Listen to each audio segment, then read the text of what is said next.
As South Africa marks the 16 days of activism against women and children abuse, the country's defense force seems to be caught off guard on the subject. The Mail and Guardian recently reported on an internal SANDF report which highlighted 41 sexual offences cases in the past 18 months. Of those 41, 26 have been finalized with 13 guilty verdicts and 11 acquitted. The women's rights activist Fatima Shaborden joins us on the line to make sense of these figures. Fatima, thank you very much for your time. Good morning.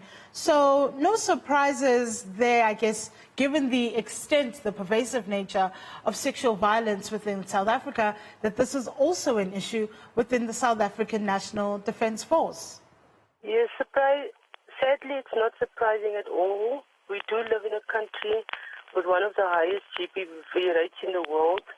According to the World Health Organization, gender-based violence rates are 5 times higher than the global average. So that's the context of the crisis of our country.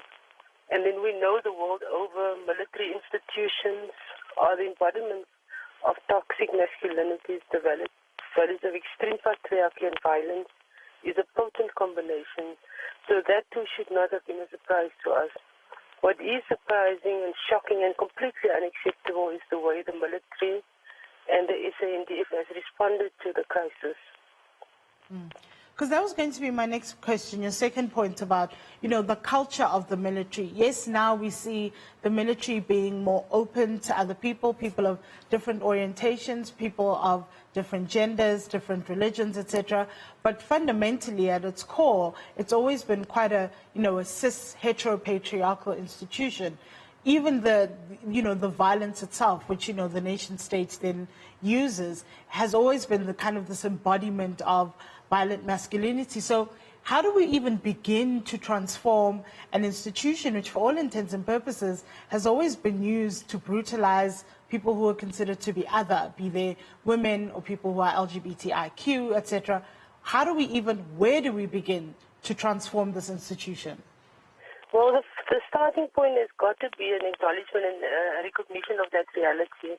And we're not hearing that coming from the minister or from the department. So in the SANDF, we've got close to 100,000 members, most of whom are men. And the sum total of our strategy cannot be a response once women have complained that they've been assaulted or harassed.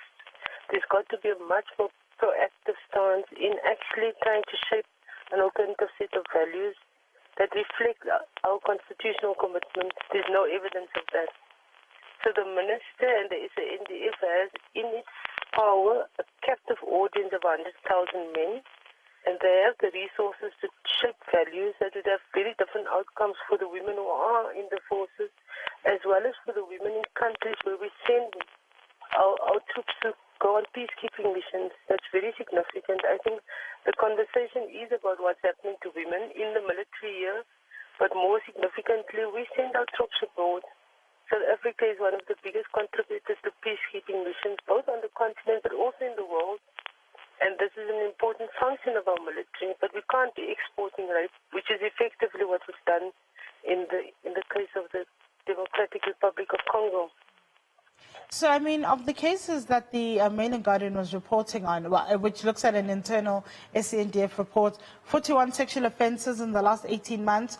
Of those, 26 were finalised, 13 guilty verdicts and 11 acquittals. Those numbers aren't great, but in many ways they mirror the numbers that we see with regards to cases of sexual violence outside of the military. Just in general in the South African justice system, the levels of dealing with sexual violence are pretty shocking.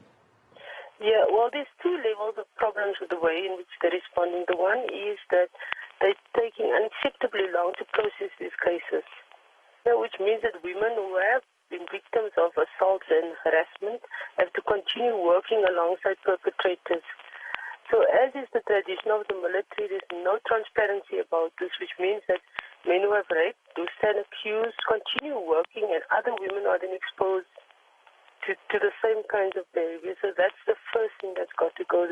They've got to break the military tradition of secrecy. It's not a threat to our state security. it's a threat to women in the military. These are our sisters. The state has an obligation to their safety and their protection first and foremost. So when men are accused and are being investigated, other women in those departments need to know, because we know how these things work. Often it takes one woman to lay the charge to break the silence for other women to then also come out. So that's the one thing. We've got to prioritize the safety of women in the armed forces. Those barracks are effectively hostage situations for women who are there. And we also need to see much more urgency in dealing with these cases. If we read the details around the DRC accusations, it's taken almost a decade for some of these cases to be processed. That's completely unacceptable. That's 10 years of a woman living with the consequences of what has happened to her at the hands of a South African Defence Force member.